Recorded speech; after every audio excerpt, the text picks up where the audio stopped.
Enoch, chapitre 105, suite. Donc je continue la lecture au verset 14. Pour ce crime, une grande catastrophe surviendra sur terre. Un déluge l'inondera et la dévastera pendant une année. Cet enfant qui vous est né survivra seul à ce grand cataclysme avec ses 3 fils. Quand tout le genre humain sera détruit, lui seul sera sauvé. Et ses descendants enfanteront sur la terre des géants, non pas nés de l'esprit, mais de la chair.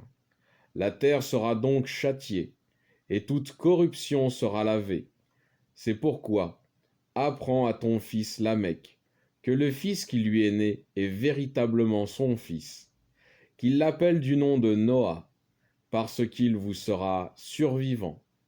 Lui et ses fils ne participeront point à la corruption, et se garderont des péchés qui couvriront la face de la terre. Malheureusement, après le déluge, l'iniquité sera encore plus grande qu'auparavant. Car je sais ce qui doit arriver. Le Seigneur lui-même m'en a révélé tous les mystères, et j'ai pu lire dans les tables du ciel. J'ai lu que les générations succéderont aux générations, jusqu'à ce que se lève la race sainte, jusqu'à ce que le crime et l'iniquité disparaissent de la face de la terre, jusqu'à ce que tous participent à la justice.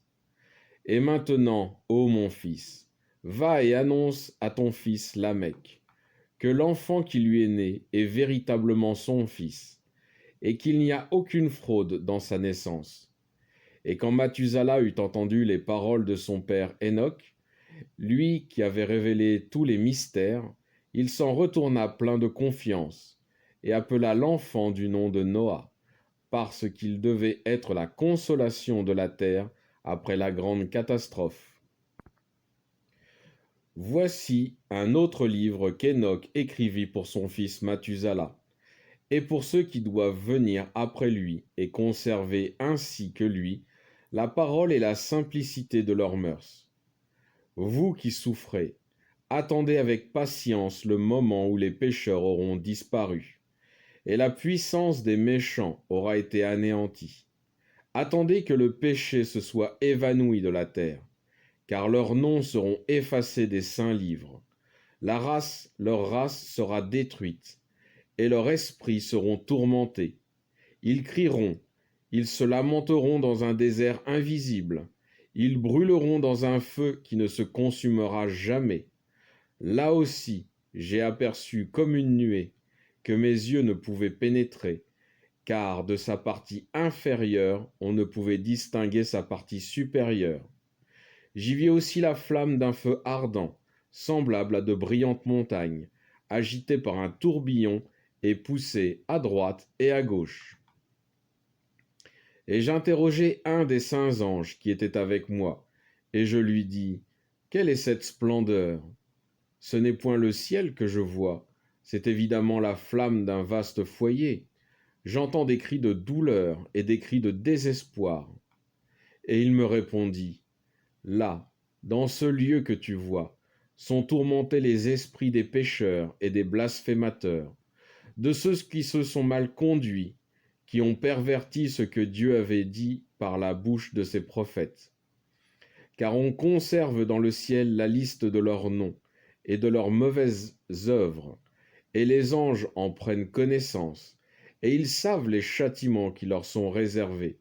Ils savent aussi ce qui est réservé à ceux qui ont crucifié leur chair, et qui ont été persécutés par les hommes méchants, à ceux qui ont aimé leur Dieu, qui n'ont point mis leur confiance dans l'or et dans l'argent, qui, loin de livrer leur corps aux voluptés de ce monde, ont tourmenté leur corps par des supplices volontaires. À ceux qui, depuis le jour de leur naissance, n'ont point ambitionné les richesses terrestres, mais se sont regardés comme un esprit voyageur sur la terre. Telle a été leur conduite, et cependant Dieu les a bien éprouvés. Mais leurs esprits ont toujours été trouvés purs et innocents, et prêts à bénir le Seigneur. J'ai consigné dans mes livres toutes les récompenses qu'ils auront méritées, pour avoir aimé les choses célestes plus qu'eux-mêmes. Voici ce que Dieu dit. Quand ils étaient persécutés par les méchants, couverts d'opprobre et d'injures, ils ne cessaient de me louer. Maintenant, j'élèverai leurs esprits jusqu'au séjour de la lumière. Je transformerai ceux qui sont nés dans les ténèbres et qui n'ont point rapporté à eux la gloire que leur foi leur avait méritée. Je conduirai dans le séjour des splendeurs ceux qui aiment mon nom. Je les ferai asseoir sur des trônes de gloire. Je les ferai tressaillir d'une joie éternelle, car le jugement de Dieu est rempli d'équité. Il donnera à ses fidèles une demeure fortunée. Quant à ceux qui sont nés dans les ténèbres, ils se verront précipités dans les ténèbres, pendant que les justes jouiront d'un bonheur sans mesure. Les pécheurs, en les voyant, pousseront des cris de désespoir, tandis que les justes vivront dans la splendeur et la gloire, et n'éprouveront à jamais la vérité des promesses d'un Dieu qu'ils ont aimé. Fin du chapitre 105 et du livre d'Enoch. Alors je vais faire un résumé de ces quelques chapitres. Au chapitre 102, c'est la décomposition des méchants. Tant que les méchants dominent, ils agissent en tyrans. Mais lorsque Dieu retire leur pouvoir de domination, ces mêmes méchants se placent en victimes et se plaignent de subir les persécutions qu'ils ont eux-mêmes infligées à leurs semblables durant des milliers d'années. Au chapitre 103, Enoch s'attarde cette fois sur les justes, ceux qui ont Dieu dans leur cœur, et qui le montrent par leurs œuvres. Ceux-là ne craindront pas la justice de Dieu au jugement final de toutes choses. Puis Enoch encourage les justes à ne pas se laisser abattre par la prospérité des méchants, et surtout de continuer à suivre la voie de Dieu.